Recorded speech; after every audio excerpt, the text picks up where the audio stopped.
Que a tua palavra seja a nossa regra.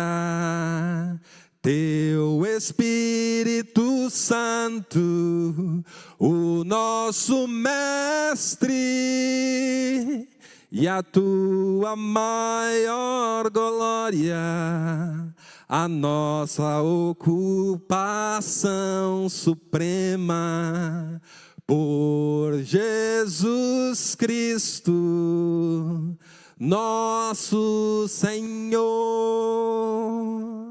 Amém. Eu vou ler novamente o texto que nós lemos no início e nós vamos meditar um pouco na palavra do Senhor. O texto diz assim: ó profundidade da riqueza, da sabedoria e do conhecimento de Deus! Quão insondáveis são os seus juízos e inescrutáveis os seus caminhos! Quem conheceu a mente do Senhor? Ou quem foi seu conselheiro? Quem primeiro lhe deu para que ele o recompense? Pois dele, por ele e para ele são todas as coisas. A ele seja glória para sempre. Amém. Eu não sei se você já teve a oportunidade, o hábito nas suas leituras, você lê de uma vez só a carta aos Romanos. E se você já fez isso, você vai notar que até esse momento, o apóstolo ele está explicando como que funciona a salvação dos homens. A carta aos Romanos é como que Deus justo salva o injusto de um meio justo, sem se corromper a sua justiça, sem macular a sua santidade. Como que um Deus pode perdoar e justificar o pecador que merece a punição pelos seus pecados? E ele vem desenrolando isso, e ele vem falando como que Deus trabalha, e como Deus trabalhou já no Antigo Testamento, e como Deus salva e justifica as pessoas da antiga aliança, como Abraão e como Davi. Ele vem desenrolando, falando sobre a justificação, falando sobre o Espírito Santo, sobre a redenção, sobre o que Deus fez, sobre a cruz de Cristo. E quando, depois dele falar do endurecimento dos judeus que negaram a Cristo, que crucificaram e foram rejeitados por um tempo, mas que Deus é capaz de enxertá-los novamente, porque assim Deus intentou nos seus planos eternos. Então, quando ele termina esse raciocínio, é como se ele desse uma pausa e começasse a louvar. Só que ele vai louvar agora, exaltando um dos grandes atributos de Deus. Por isso que ele começa, com toda a sua bagagem teológica, eu acho que Tércio, ele para um pouquinho de escrever e fala: eu preciso anotar isso, anote. Eu vou agora dar uma pausa aqui no meu raciocínio teológico para mim louvar ao Senhor. E parece que era já um hino esse. Então ele começa a falar: ó profundidade da riqueza e da sabedoria de Deus. Sabe o que ele está querendo dizer para nós? Com todos os escritos que eu estou escrevendo para vocês até agora, quando eu reflito sobre isso, não tem como eu falar muito tempo sem louvar e adorar a Deus pela sua grande sabedoria. E gente, vindo de alguém como o apóstolo Paulo, grande sabedoria que são inescrutáveis. Eu fui até uma parte e expliquei para vocês grande parte do evangelho, mas tem muito mais que eu não consigo avançar, porque ele é muito sábio, vai além de tudo aquilo que nós imaginamos. Eu não sei se você já teve esses momentos de adoração particular, aonde você para um pouco e fala: Senhor, como o Senhor é grande. Alguns dias atrás, alguns domingos atrás, eu preguei aqui sobre a santidade de Deus. Eu falei desse tributo da santidade de Deus, e como Deus é santo, e isso está envolvido em todos os seus atributos, tanto aqueles comunicáveis e os incomunicáveis. O que é isso, Abel? Tributos de Deus. Comunicáveis é aquele que se comunica conosco, mas tem alguns que é incomunicáveis, que o ser humano não tem como. Tem como a gente aprender um pouco de sabedoria com Deus? Óbvio que tem. Tem como ele ensinar alguma sabedoria para nós? Óbvio que tem. Mas tem como você ser onisciente, Óbvio que não. Esse é um atributo incomunicável, só Deus. Às vezes, nós falamos da sabedoria de Deus, mas meditamos muito pouco. Deixa eu fazer uma pergunta aqui, uma pergunta para você. Sabe aquela matéria que você tinha dificuldade ou tem ainda dificuldade na escola? Todos nós temos dificuldade em algumas matérias, né? Sabe aquela que o professor explicou para você 1, 2 vezes, 3, e você ainda não entendeu, mas está com vergonha de falar assim, desculpa, eu não entendi ainda? Para os alunos vai dar risada de você? Todo mundo já passou por isso? Se eu perguntar de novo, nossa mãe, eles vão falar, oh, terceira vez que o cara explica a mesma coisa, mas eu não entendi, não entra na cabeça. Tem algumas matérias que são difíceis e cada um de nós tem as suas dificuldades. Mas o que acontece quando, enfim, você entende? Agora eu entendi. Isso não dá uma satisfação, uma alegria? Você passou um tempo ali quebrando a cabeça e não entrava de jeito nenhum. Enquanto você entende essa matéria, isso te dá gozo, te dá alegria. E você começa a fazer conexões. Agora sim, agora valeu. Cara, que você sai, ganhou o dia, ganhou a aula. Você sai dando risada, pulando de alegria. Você sabe que Deus nunca experimentou isso? Ele nunca experimentou. Ele é extremamente feliz, ele é extremamente alegre. Mas ele nunca experimentou algo que ele não soubesse. Algo que ele não conhecia. Alguma dificuldade de entender quaisquer tipos de matéria que você possa sonhar. Hoje no mundo existe mais de 6.000 idiomas fora os dialetos. Não tem uma que ele não tenha dificuldade de se comunicar, de falar, de ouvir, de entender. Às vezes a gente acha a pessoa crânio falar, 3, 4 idiomas fluentes. Imagine Deus, na sua infinita sabedoria, ouvindo orações de 6.000 idiomas e entendendo todas elas perfeitamente. Ele nunca teve dúvida sobre nada.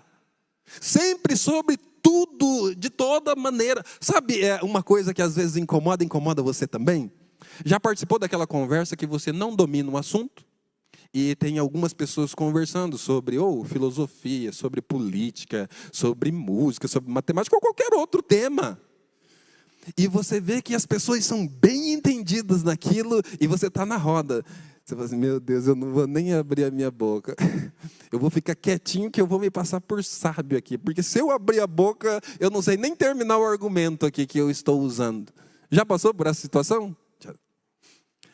Deus não.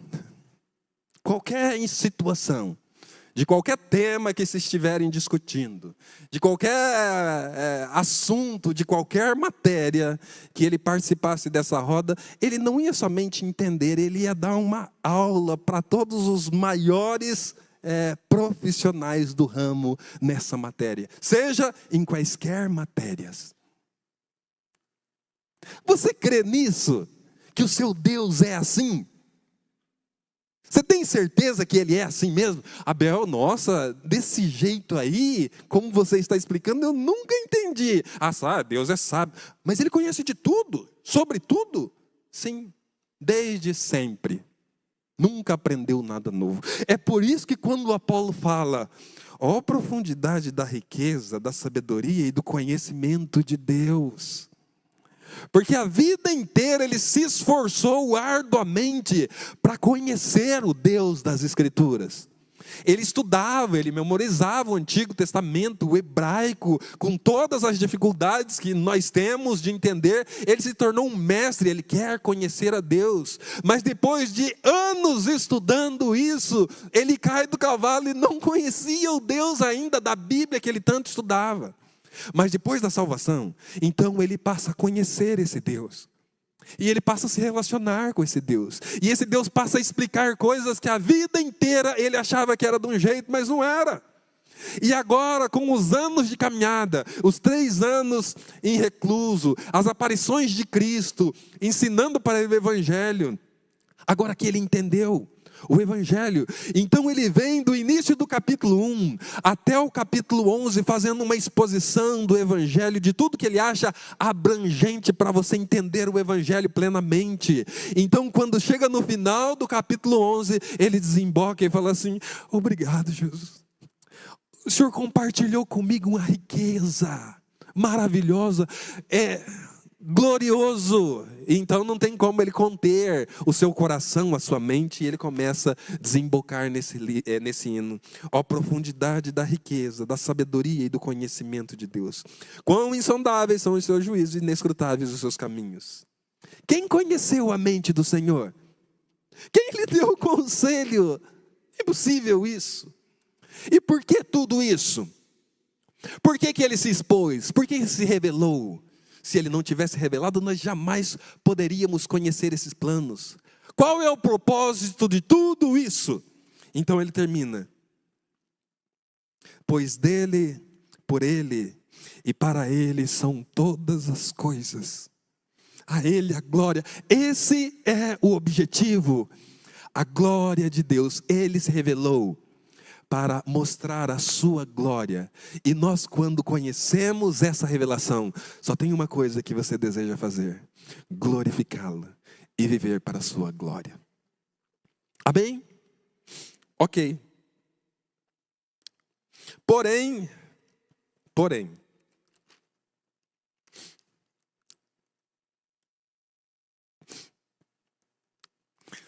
sabemos que Deus é sábio. Todos os crentes sabem disso. Enxergamos sua sabedoria na criação e na redenção. Mas temos um problema, e ele reside no plano pessoal. Quando se trata de nossas próprias circunstâncias, às vezes indagamos se Deus é realmente muito sábio. Parece haver uma lacuna entre a nossa teologia e a nossa realidade. Felizmente é uma história que nos ajuda a entender a sabedoria de Deus em nossos sofrimentos. Todos vocês ergueram a mão e falaram: eu sei que Deus é sábio, e nós sabemos mesmo, e nós pregamos isso. Porém, é quando nós enfrentamos sofrimentos pessoais. Às vezes, será que ele é todo sábio assim mesmo? Quando você não consegue responder todas as perguntas, e isso lhe causa sofrimento, e é natural que nós pensemos isso.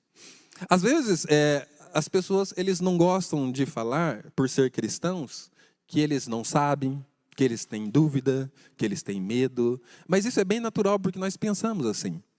E é natural que no momento de sofrimento, quantas respostas, ou quantas perguntas sem respostas. Eu me lembro de um pastor que ele deu uma entrevista quando começou a guerra da Rússia,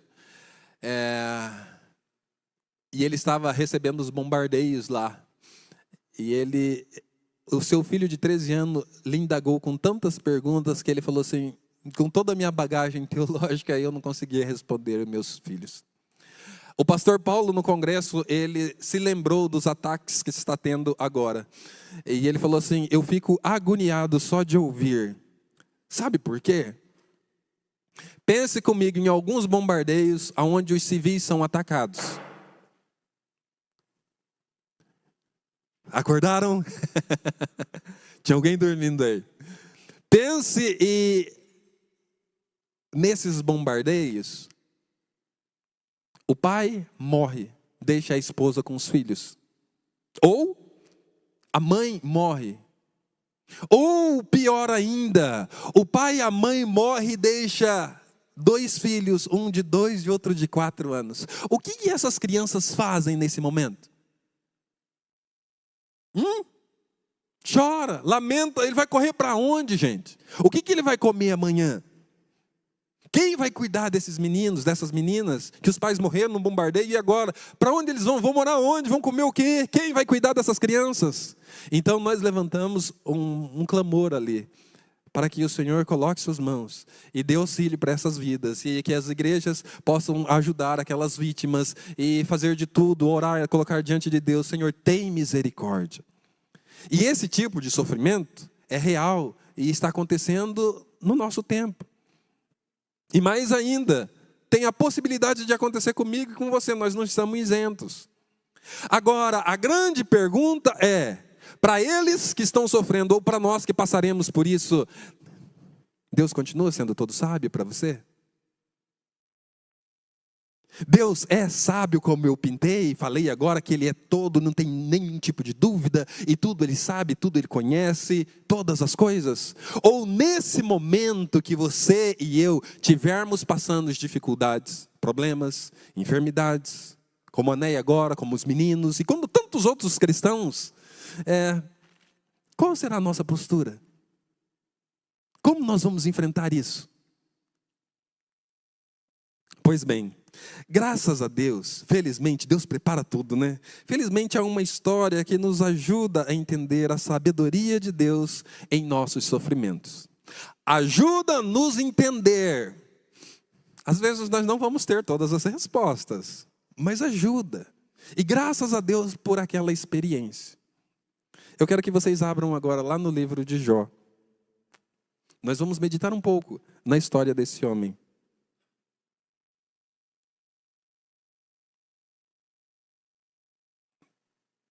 Eu vou resumir a sua história, porque a história é bem conhecida, mas tem pessoas novas no nosso meio. E é bacana a gente falar um pouco sobre a história. Bom, a história do livro de Jó, por mais que seja bem conhecida, é a história de um homem justo, temente a Deus, um homem rico, mas muito rico, um homem conhecido, mas um homem extremamente generoso, ajudador, ao ponto de falar que a casa dele e seus aposentos era a casa de viúva, de órfãos, de estrangeiro. Nenhuma pessoa que precisasse de ajuda e passasse por não seria beneficiado por esse homem, porque por mais que Deus lhe tenha abençoado com grandes riquezas, ele não era avarento, ele não era mesquinho, e ele distribuía e ajudava muitas pessoas, os defendia, os fracos, as viúvas, os órfãos, e era o melhor que nós tínhamos nessa época. O melhor homem da época, dono de grandes propriedades, ao ponto que, depois de falar das suas propriedades e de tudo que ele tinha, o verso 8 do primeiro capítulo diz que Satanás ele vai passear ou fazer uma visita no céu, e Deus dá testemunho. Depois de perguntar para Satanás: de onde você vem? Ele vem: eu venho de perambular e andar pela terra. Deus ele diz assim: disse então o Senhor, verso 8, a Satanás: reparou em meu servo Jó? Não há ninguém na terra como ele, irrepreensível, íntegro, homem que teme a Deus e evita o mal. Por que Deus foi falar isso? Porque era um homem assim, um homem bom, um homem justo, um homem íntegro, reto. E Deus deu testemunho de Jó. Gente, tinha muita gente na época, já tinha muita população no mundo antigo, mas Deus viu que Jó ele vivia de uma forma totalmente diferente. A riqueza, o poder, a influência nunca subiu no coração dele ao ponto de ele adorar essas coisas. E vocês percebem isso depois que ele perde isso. Mas então Satanás ele fala assim, continuando, verso 9: será que Jó não tem razões para temer a Deus? Respondeu Satanás: acaso não puseste uma cerca em volta dele, da família dele e de tudo o que ele possui? Tu mesmo tens abençoado tudo o que ele faz, de modo que os seus rebanhos estão espalhados por toda a terra. Mas estende a tua mão e fere tudo o que ele tem, e com certeza ele te amaldiçoará na tua face. Qual era a tese de Satanás? Sabe por que Jó ele é íntegro? Sabe por que ele é reto? Sabe que ele teme o Senhor? Sabe que ele ajuda as pessoas, ele ora? Sabe por quê? Porque o Senhor abençoa ele. As suas bênçãos estão sobre ele. Não qualquer, né? Mas ele tem razões para isso. Ele tem razões para ser esse homem que o Senhor falou dele para mim. Mas tira tudo dele, para você fazer um teste. Tira tudo dele. Se ele não vai te amaldiçoar na sua cara. Meus irmãos, você tem que dar uma pausa aqui, sabe por quê? Porque em um mundo materialista como o nosso, quando as pessoas que têm riquezas perdem, a maioria delas entra em pânico, entra num desespero, sabe, ao ponto de tirar a própria vida. Ao ponto de dar um tiro na cabeça. Eu não sei se vocês sabem, mas no livro de Timothy Keller, em 2014, quando teve aquela crise no mercado, que muitos empresários quebraram, o índice de suicídio no meio dos empresários foi imenso. Por quê? Da noite por dia, ele perdeu as ações, ele perdeu a sua fortuna, o seu patrimônio, e aquilo era tudo que ele tinha. Então ele se viu acabado, e muitos deles tiraram a própria vida. É essa a tese de Satanás, que está usando com Jó. E por incrível que pareça, Deus ele permite. Seguindo o texto, o Senhor disse a Satanás: pois bem, tudo o que você possui está nas suas mãos. Tudo o que ele possui está nas suas mãos. Apenas não toque nele. Então Satanás saiu da presença do Senhor. Certo dia, quando os filhos e as filhas de Jó estavam num banquete, comendo e bebendo vinho na casa do irmão mais velho, um mensageiro veio dizer a Jó: os bois estavam arando e os jumentos estavam pastando por perto, quando os sabeus os atacaram e os levaram embora. Mataram a espada os empregados, e eu fui o único que escapou para lhe contar. Enquanto ele ainda estava falando, chegou outro mensageiro e disse: fogo de Deus caiu do céu e queimou totalmente as ovelhas e os empregados, e eu fui o único que escapou para lhe contar. Enquanto ele ainda estava falando, chegou outro mensageiro e disse: vieram os caldeus, em 3 bandos, atacaram os camelos e os levaram embora. Mataram a espada os empregados, e eu fui o único que escapou para lhe contar.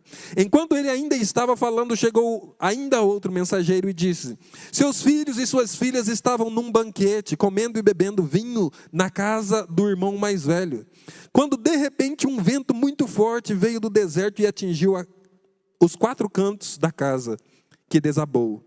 Eles morreram e eu fui o único que escapou para lhe contar. Você já ouviu algo semelhante no noticiário? Vocês não têm ideia? Eu nunca ouvi algo semelhante. A pessoa morreu, uma enchente destruiu. Mas aqui a desgraça parece que abriu a porta da desgraça na vida do homem, e tudo que ele tinha em um dia, em poucas horas, perdeu. Mas a perda material é terrível. Agora, os 10 filhos também foram mortos. E eu penso que depois desse momento, o nosso adversário, ele está olhando e esperando. Agora eu provo por que ele era temente a Deus. Eu só estou esperando a reação. Agora vamos ver a reação desse homem.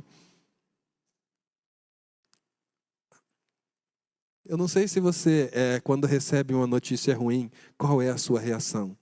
Mas a reação desse homem foi o seguinte: ao ouvir isso, Jó levantou-se, rasgou o manto, rapou a cabeça, e então prostou o rosto em terra, em adoração, e disse: saí nu do ventre da minha mãe, e nu partirei.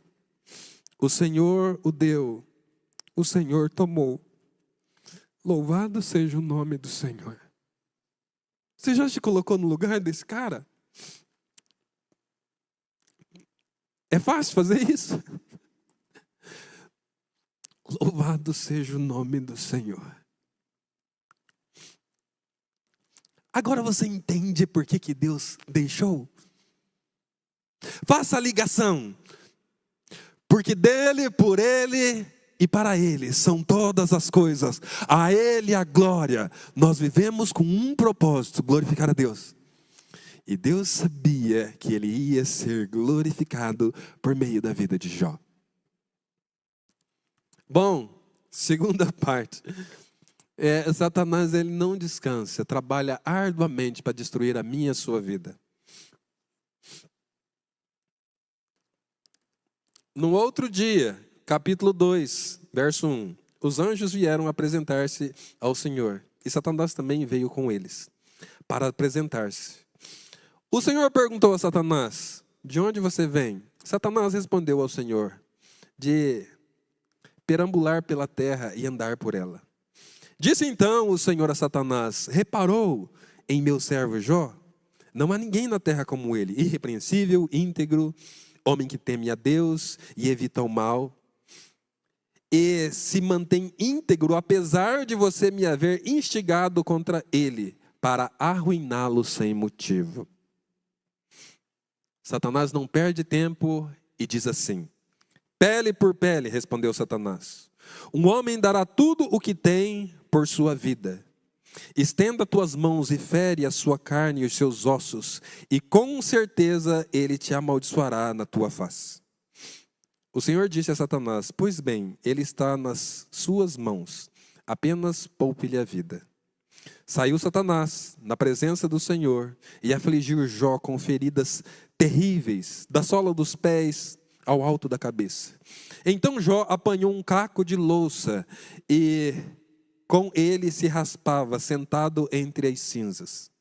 Então sua mulher lhe disse: você ainda mantém a sua integridade? Amaldiçoe a Deus e morra. Ele respondeu: você fala como uma insensata. Aceitaremos o bem dado por Deus e não o mal? Em tudo isso, Jó não pecou com os seus lábios. Do palácio ao caco de telha, da corte ao lixo, se coçando, cheio de ferida. Você percebe como a nossa vida, ela pode mudar do dia para a noite, em segundos?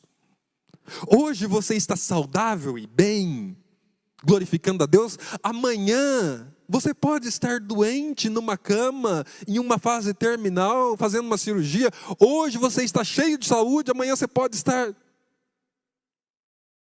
sendo velado.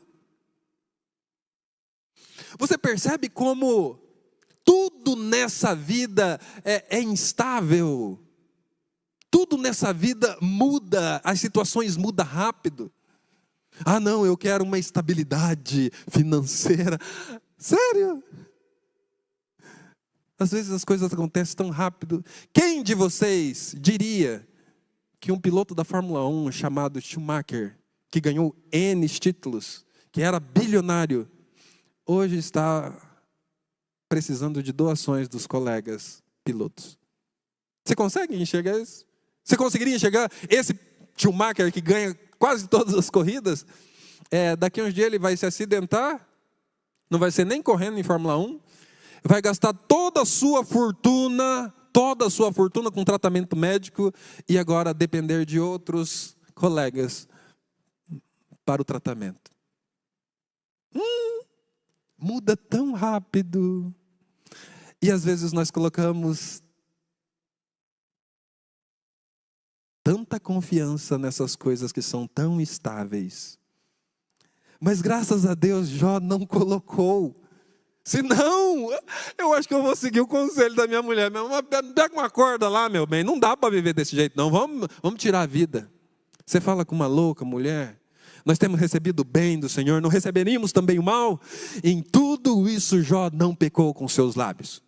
Até aí, está indo super bem.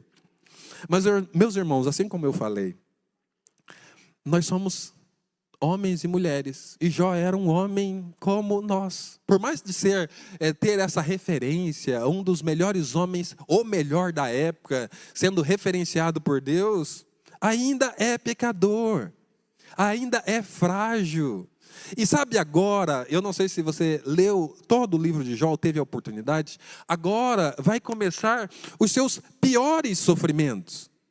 Abel, como assim? Não tem como ficar pior do que isso? O cara já perdeu a fortuna, perdeu os filhos, perdeu a saúde, tem como piorar? Tem. Como?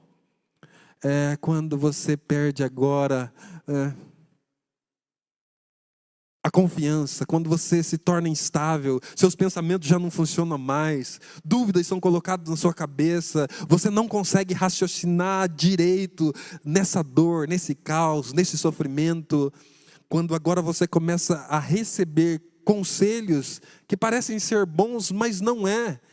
Conselhos que parecem ser corretos, mas não são. E você se torna meio que sem resposta. Como vocês sabem, Jó ele recebe a visita de seus amigos. Eles passam 7 dias com esse homem sem abrir a boca, chorando ao lado dele. E isso foi excelente o que eles fizeram. Se compadeceram de Jó, ficaram ali. Sabe, a pessoa chegou e ficou. O que aconteceu com você não acontece sempre. Algo inédito. Nós vamos ficar aqui com você. Porém, depois desses 7 dias, existe uma teologia e vários capítulos que vai falar dos conselhos que eles vão dar para Jó. E a teologia, para ser bem assim, razoável, é bem parecida dos 3. Não é possível você estar fazendo ou sofrendo tudo isso se você não está vivendo em pecado. Não é possível Deus te punir tão severamente como isso, se você não tiver feito algo terrível, oculto, maculado, perverso. O que nós te aconselhamos é que você confesse os seus pecados, aceite a correção, se arrependa. Mas Jó, ele não entende, mas tudo que eu fiz foi tentar fazer o certo. Tudo que eu fiz foi fazer e viver corretamente, e eu não entendo por que eu estou sofrendo isso. Tanto a teologia dos seus colegas, quanto parcialmente o problema. A teologia de Jó não é perfeita, mas não é tão errada. Mas, como eu falei, às vezes a nossa teologia é boa, mas quando nós sofremos na parte pessoal, aí nós damos uma gaguejada. Sabe por quê? Porque nós não temos todas as respostas. A maior dificuldade para o ateu é entender o sofrimento do inocente. Mas essa também é uma dificuldade do cristão. A única diferença entre os dois não é que nós temos todas as respostas, mas a única diferença entre os dois é que o temente a Deus, ele não quer parar de crer em Deus, ele não quer desacreditar que Deus existe, ele não quer desacreditar que Deus é amoroso, que é poderoso, que é justo, que é santo, que é misericordioso, que é sábio. Mas ele não tem todas as respostas. E é por isso que às vezes nós sofremos. Eu não sei muita coisa. Então Jó, ele sabe que Deus é justo. Avance aí comigo um pouquinho. Capítulo 28. Jó, como nós, sabe que Deus é sábio. Ele não tem dúvida disso, ele sabe, Deus é sábio. E olha só essas palavras. Eu vou ler aqui Jó, capítulo 28, 20 e 23 ao 28. De onde vem então a sabedoria? Onde habita o entendimento? Jó diz, Deus conhece o caminho, só Ele sabe onde ela habita. Pois Ele enxerga os confins da terra e vê tudo o que há debaixo dos céus. Quando Ele determinou a força do vento e estabeleceu a medida exata para as águas, quando fez um decreto para a chuva e o caminho para a tempestade trovejante, Ele olhou para a sabedoria e avaliou, confirmou-a e a pôs à prova. Disse então ao homem, No temor do Senhor está a sabedoria, e evitar o mal é ter entendimento. A teologia de Jó está errada? Não, está certa. Ele sabe que Deus é sábio. Ele sabe disso. Ele tem ciência disso. Assim como nós temos. Nenhum cristão no leito de enfermidade, nenhum cristão à beira da morte, nenhum cristão passando por grandes dificuldades, vai falar assim: Deus não é sábio. Não, Deus é sábio. Deus é santo. Deus é poderoso. Deus é justo. E aí talvez o incrédulo fale: mas se Deus é tudo isso, por que Ele não te cura então? Eu não sei. Você já orou? Já? Você já pediu? Já? E se Ele é tudo isso, por que Ele não te cura agora? Não sei. Então Ele não é tudo. Não, Ele é sim. Mas eu não sei. Então esse é o próximo passo. Abra aí. Jó 23 agora. Porém, como eu disse, no plano pessoal, algumas vezes Jó indaga a Deus.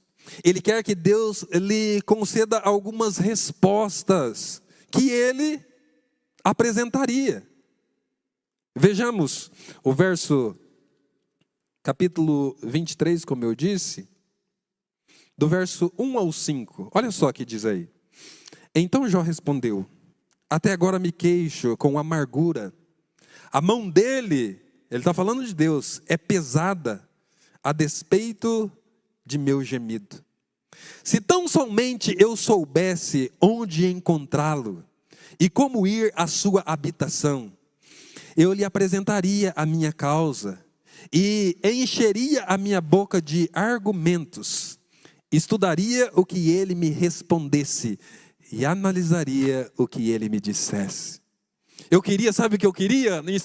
Eu parafraseando aqui Jó, sabe o que eu desejaria mesmo? Não é ouvir vocês, porque eu não concordo com vocês. Eu queria uma audiência com Deus. Eu queria me sentar diante dele. Sabe por quê? Eu lhe faria algumas perguntas. Eu tenho aqui um bloco de perguntas, eu faria algumas coisas, eu indagaria ele, e ele me daria respostas. Eu queria conversar diretamente com ele, tete a tete, sabe? Viva voz, para mim receber respostas que eu tenho dúvida. Eu não sei porque eu estou sofrendo, mas eu tenho certeza que não foi por coisas erradas que eu fiz. Mas eu não sei então por que eu estou nessa situação. Você já passou por momentos assim? Você já vivenciou momentos assim? Todos nós. Se não, jovens, se vocês nunca passaram por momentos assim, se prepara. Eles vão acontecer. Eles vão chegar. Muitas vezes nos encontramos na posição de Jó. Passamos por provações e dificuldades. Oramos para afastá-las de nós. Às vezes, elas não vão embora. Mas nós simplesmente não deixamos de acreditar na existência de Deus ou de confiar nele. De certo modo, ainda acreditamos em sua sabedoria, mas desejamos nos sentar com Deus e obter algumas respostas. Isso é a vida de todo cristão. Em alguma fase da sua vida, ele vai passar por essa situação. E talvez seja por isso que Deus, lá no seu plano de estabelecer o evangelho, já falou: eu já vou preparar essa história aqui, que tem muita gente que vai ser edificado por meio da sua vida, Jó. Então, por fim, o desejo de Jó é realizado. Isso vai acontecer no início do capítulo 38. O desejo de Jó é realizado, e ele vai ter uma audiência com o Deus sábio. Você já imaginou isso? Você agora vai ter uma audiência com o Deus dos céus e da terra, tudo da sabedoria, todo o conhecimento. Ele vai se colocar diante de você e você vai ter uma oportunidade de estar diante do Deus dos céus e da terra. Eu não sei se você já teve a oportunidade de ficar diante de uma pessoa muito culta, ilustre, e você se prepara. Imagine que você fosse, sei lá, entrevistar um grande teólogo, um grande empresário. Você não se prepararia? prepararia antes? Eu não sei nem o que perguntar para ele, eu tenho que me preparar as perguntas, os argumentos, e entender como funciona isso ou aquilo. Até para perguntar você precisa se preparar. Jó, ele, como nós lemos no capítulo 23, ele tinha já certas perguntas prontas para apresentar ao Senhor. Então, quando você chega lá, no capítulo 38, a Bíblia começa assim: então, do meio de um redemoinho ou tempestade, o Senhor respondeu a Jó. Você lê isso, o Senhor respondeu a Jó. E quando nós lemos isso, parece então que Deus vai dar uma resposta para ele. Se você não lê o resto dos capítulos, parece então que Deus vai dar uma resposta mais ou menos assim: Jó, você quer entender porque você está sofrendo? Você quer entender por causa de tudo isso? Então eu vou falar para você. Um dia eu estava lá e Satanás chegou. E eu falei de você para Satanás. E ele disse, então testa. Eu testei você a primeira vez, você me adorou. Testei a segunda, você não pecou. Então você começou a entrar em caos, porque não sabia as respostas. Os colegas deram respostas erradas a meu respeito a você. Você questionou algumas vezes, amaldiçoou o dia do seu nascimento. Mas eu estou aqui te dando respostas de tudo o que aconteceu. Tudo o que aconteceu é para que eu seja glorificado pela sua vida. Pelo menos é basicamente isso que nós pensamos que Deus vai falar para Jó. Vai esclarecer as suas dúvidas. Por que ele está sofrendo? Mas por incrível que pareça, meus irmãos, Deus não vai falar nada disso. Nem parece resposta. Parece uma enxurrada de perguntas que Deus vai falar para Jó. Muitas delas. Alguns teólogos falam que foram 65, outros 40, dependendo como você conta. Mas foram mais de 40 perguntas. Agora deixa eu esclarecer um negócio aqui para você. Todos vocês já prestaram prova, certo? Sabe aquela prova que você foi mal?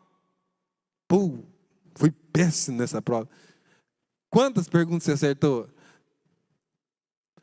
É muito raro uma pessoa prestar uma prova e ela tirar 0.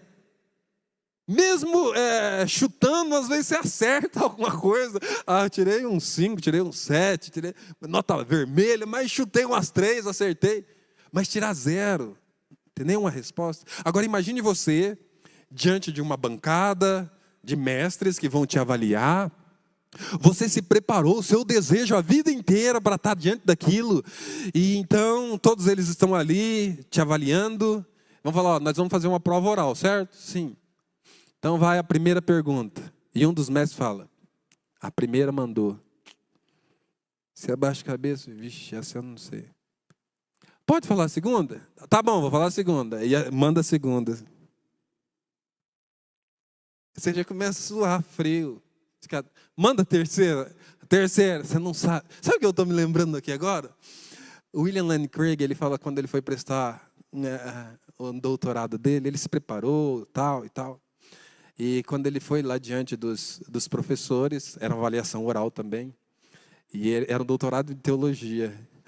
E ele então, na sala sentado, eles começaram a falar, eu queria que você fizesse aí um resumo da teologia no tempo medieval. Ele não sabia nem começar. Você não... Então fala... Ele falou que ele ficou travado. Eles fizeram umas 4, 5 perguntas da teologia na época da história. Ele falou, não tem como a gente avaliar você como doutor em teologia, né? Ele disse que saiu tão arrasado, com vergonha. E a esposa dele falou assim, o que foi, meu bem? Eu fui reprovado. Foram para a casa da mãe dele, todo murcho. Falou, por que ele está assim? Porque ele foi reprovado na prova. Prova do quê? Do doutorado dele. Quem liga para doutorado? Levanta sua cabeça e tal. E a mãe dele fazendo ele comer lá. Mas ele ficou arrasado. Demorou alguns dias para ele se levantar. Então ele volta, passa mais alguns anos estudando, se preparando, teologia medieval, e tal, dos pais da igreja. E leu de tudo, se preparou, foi para o teste. Fizeram 3 perguntas da era contemporânea. Você está aprovado. Ele falou, não é justo. Não, agora eu queria responder. Não, agora eu vou fazer outra coisa para você. Está parecendo com o que Jó vai receber de Deus. Vejamos como que Deus aborda Jó. Eu não vou ler tudo, só alguns, tá? Então, do meio de um redemoinho, o Senhor respondeu a Jó: quem é esse que questiona a minha sabedoria com palavras ignorantes? Ó, como Deus começa! Está questionando a minha sabedoria? Prepare-se como um guerreiro, pois lhe farei algumas perguntas, e você me responderá. Primeira pergunta: onde você estava quando eu lancei os alicerces do mundo? Diga-me, já que sabe tanto. Quem definiu as dimensões e estendeu a linha de medir? Vamos, você deve saber. O que sustenta seus alicerces e quem lançou a pedra angular, enquanto as estrelas da manhã cantavam juntas e os anjos davam gritos de alegria? Quem estabeleceu os limites do mar quando do ventre ele brotou? Quando eu o vesti com nuvens e o envolvi em escuridão profunda? Pois o convite atrás de portas com trancas para delinear seus litorais. Disse: daqui não pode passar. Aqui suas ondas orgulhosas devem parar. Você alguma vez deu ordem para que a manhã aparecesse e fez o amanhecer se levantar no leste? Fez a luz do dia se espalhar até os confins da terra para acabar com a perversidade da noite? À medida que a luz se aproxima da terra, a terra toma forma, como o barro sobre um anel de selar, como uma veste com contornos se mostram. A luz incomoda os perversos e detém os braços levantados para cometer violência. Você explorou as nascentes do mar? Percorreu as profundezas? Você sabe onde ficam as portas da morte? Viu as portas da escuridão absoluta? Tem ideia da extensão da terra? Responda-me, se é que você sabe. De onde vem a luz? E para onde vai a escuridão? Você é capaz de levar cada um ao seu lugar? Sabe como chegar lá? Claro que você sabe disso. Afinal, já havia nascido antes de tudo ser criado. E tem muita experiência. Deus usa até de ironia aqui com Jó. E meus irmãos, ele prossegue falando: você sabe onde que nasce a neve? Como que se forma? Me responda aí, cara. Você está que nem o Lenny Craig, não faz pergunta, não responde nada. De tantas perguntas, sabe quantas Jó respondeu? Nenhuma. Eu falei e argumentei. Quando o meu sonho se realizou e eu tive diante de Deus, Ele mandou um testinho para mim de 40 e poucas, 50 perguntas, e nem arranhão eu falei, nenhuma sequer. Mas eu não sei se você já se perguntou, por que Deus está fazendo isso com Jó? Qual é o propósito? Sabe qual é o propósito? Humilhar. Se humilhar. Porque se Deus é tudo isso que eu falei, e Ele é todo sábio, quem somos nós para questioná-lo? Se Ele tem respostas para tudo, o simples fato de eu, Senhor, tem misericórdia de mim, o que um Zé Mané como eu está querendo questionar uma mente brilhante como a sua? Mas foi tão bom para Jó essas perguntas. Não satisfez todas as suas dúvidas. Não tirou todas as suas dúvidas. Com certeza não tirou. Mas sabe o que aconteceu com ele? Depois, se você quiser, você lê todas essas perguntas. E elas vão terminar no final do capítulo 1. Então agora Jó tem que falar alguma coisa, né? Você queria tanta audiência, cara. Você não vai falar nada. Não consegui responder nada. Mas uma coisa eu vou responder. 42, a partir do verso 1. Então Jó respondeu ao Senhor: sei que podes fazer todas as coisas. Nenhum dos teus planos podem ser frustrados. Tu perguntastes: Quem é esse que obscurece o meu conselho sem conhecimento? Certo é que falei de coisas que eu não entendia, coisas tão maravilhosas que eu não poderia saber. Sabe o que está acontecendo? Depois de uma enxurrada de pergunta, obrigado, Senhor, porque eu sou tão ignorante, estava falando de coisas tão altas que eu não conhecia, mas o Senhor me colocou no meu devido lugar. E ele se arrependeu. E agora Deus, ele restaura esse homem. Deus dá mais riquezas para ele do que ele já tinha. Restaura a sua saúde. Dá filhos e uma longa vida para ele ainda, aqui nessa terra. E eu quero agora fazer algumas aplicações para nós. Nós somos bem parecidos com esse homem. Você consegue, com toda a nossa ignorância, viver sem todas as respostas, mas estando a se humilhar aos pés do Senhor e a glorificá-lo? É possível nós, em meio à dor, enquanto eu preparava essa mensagem, eu pensava na Neia. É possível a Neia, em meio à dor, com todas as respostas que ela não tem, continuar se humilhando aos pés do Senhor e adorando? É possível. Sabe por quê? Que é possível? Por causa do Espírito Santo. Por causa da graça do Senhor que nos fortalece, mesmo quando nós não temos o que nós tanto gostaríamos de saber, e às vezes nessa vida nunca vamos ter. Você sabia que eu acho que Jó, ele morreu sem conhecer todas as respostas da sua vida, mas Deus revelou ao escritor?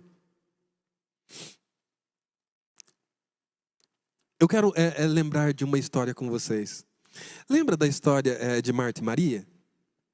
Lembra da morte de Lázaro? Jesus é Deus, todo sábio. Lembra como Jesus amava essa família?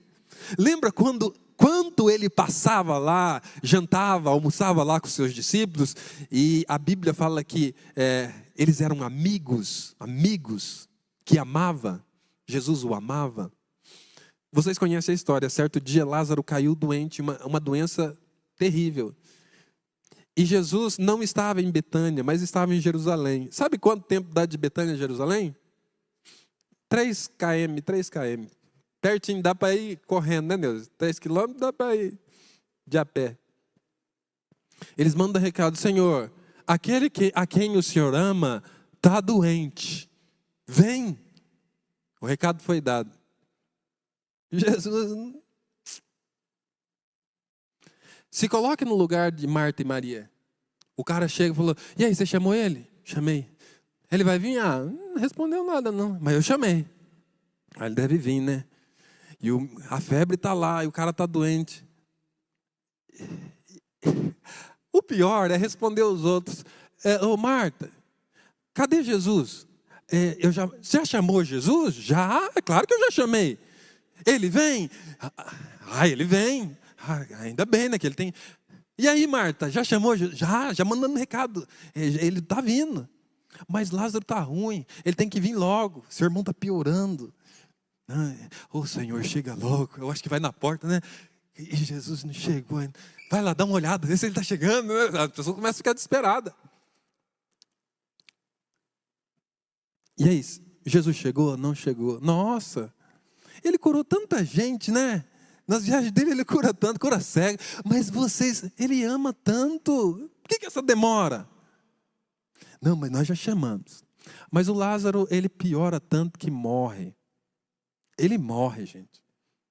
E aí eles vão ter que fazer o velório desse cara. E no velório rola muito papo, né? E imagine os papos que rolou. Eu estou refletindo no que pode realmente acontecer. Aconteceu naquele tempo e vai acontecer sempre. Ô Marta, posso ser franca com você? Eu vou falar uma palavra franca aqui com você. Eu posso me abrir? Pode. Jesus ama vocês mesmo? Claro que Ele ama. Você não chamou? Claro que eu chamei. Por que Ele não veio? Eu não sei. Não, mas como assim? Ele curou tanta gente, Ele tem poder para curar. curar. Você chamou mesmo? Chamei. Ele não ama vocês? Ama. Então por que ele não veio? Não sei. Você tem ideia do que está passando no coração de Marta e Maria? E o velório prossegue, e vai ter que ser levado para o túmulo, vai ser enterrado. E talvez outra pessoa chega para Marta e fala assim: ô Marta, sinceramente, você acha mesmo que ele te ama? Claro que ele me ama. Você acha mesmo que Jesus se importa com vocês? Claro que ele se importa. Então por que ele não veio? Eu não sei, mas eu sei que ele se importa. Eu sei que ele me ama. Não é isso que a gente sofre? Por que Jesus não te cura? Você já orou? Já orei. Você já pediu? Já pedi. A igreja orou? Orou. Então por que ele não ouve? Por que ele não responde? Por que ele não atende? Eu não sei. Mas nós já oramos. Eu não sei. Essa é a diferença do cristão. O incrédulo ama nada. Quero seguir esse Jesus nada. Se com melhores amigos ele faz isso, imagine com os outros. O incrédulo fala assim: Marta e Maria jamais. É por isso que quando Jesus chega, qual é a primeira palavra que sai da boca das duas? Você sabe qual é a primeira palavra? Antes de cumprimentar tudo, elas vão aos pés de Jesus e falam: Senhor, se o Senhor estivesse aqui, meu irmão não teria morrido. Mas o Senhor não veio. Está uma ferida lá no coração, sabe? Uma decepção. É isso que às vezes acontece com tantos cristãos. No momento que eles oram, clamam, pedem, buscam. E parece que a resposta não chega da maneira como eles querem. Mas sabe de uma coisa? Isso é gratificante. Isso dá vontade de pular e dar glória. Sabe por quê?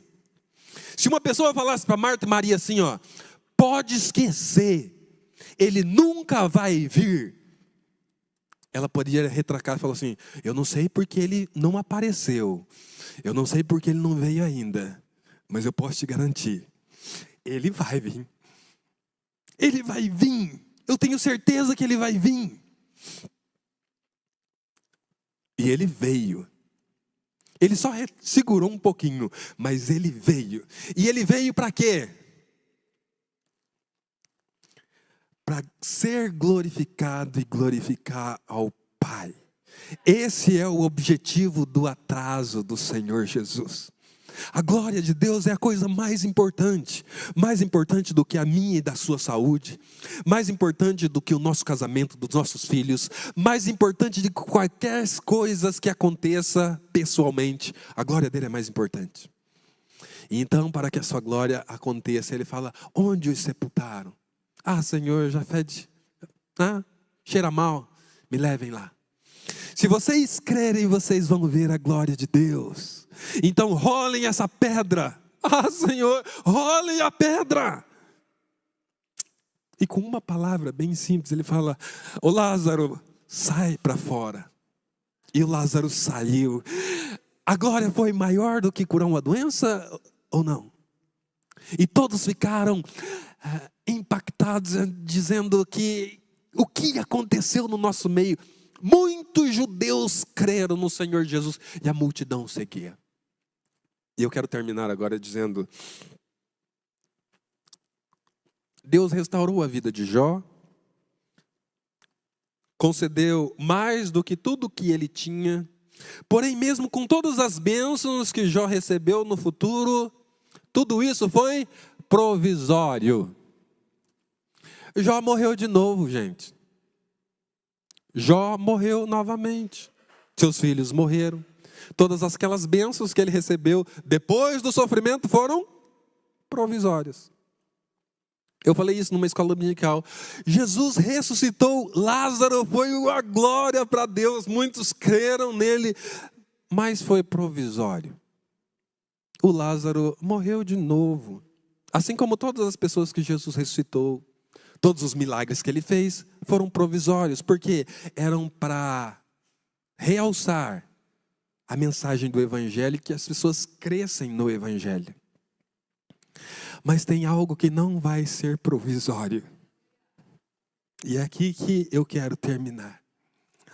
De tudo que nós recebemos nessa vida, de bênçãos materiais, física, saúde, é provisório. Mas tem uma que não é provisória. Quando cremos no Senhor Jesus e somos salvos, Ele nos deu vida eterna agora. Mas isso vai perdurar quando nós ressuscitarmos com o nosso corpo para vivermos para sempre do lado dele. Isso não será provisório.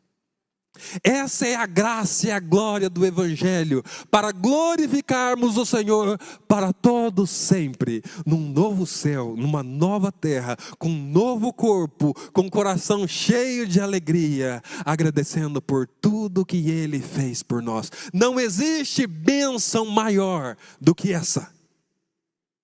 E Jó, pelo um vislumbre, parece que era exatamente isso que ele queria. É o último texto que nós vamos ler. Abre lá, Jó capítulo 19. A partir do verso 25. Ele diz assim: eu sei que o meu Redentor vive, e que no fim se levantará sobre a terra. E depois que o meu corpo estiver destruído e sem carne, verei a Deus. Verso 27. Eu verei com os meus próprios olhos, eu mesmo, e não outro, como anseia no meu peito o coração. E eu termino por esse dia. Esse é o grande sucesso do povo de Deus. Essa é a gloriosa esperança. Esta é a resposta para todos os nossos questionamentos. E lá então, nós entenderemos porque o Senhor tantas vezes não respondeu da maneira como nós gostaríamos, como nós pedimos, como nós imploramos.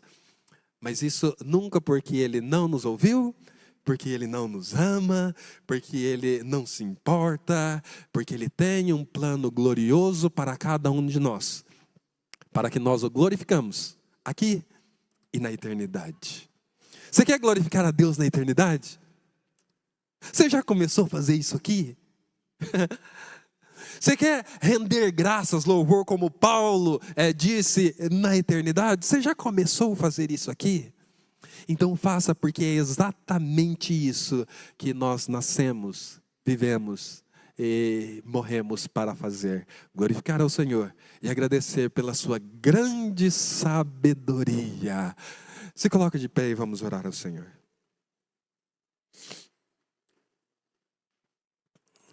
Graças nós te damos, Senhor, pela sua sabedoria.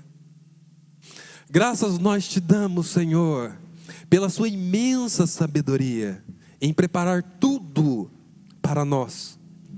Senhor, perdoe a nossa ignorância, perdoe os nossos questionamentos, as nossas dúvidas, as nossas falas indevidas, como um homem tão temente como Jó fez.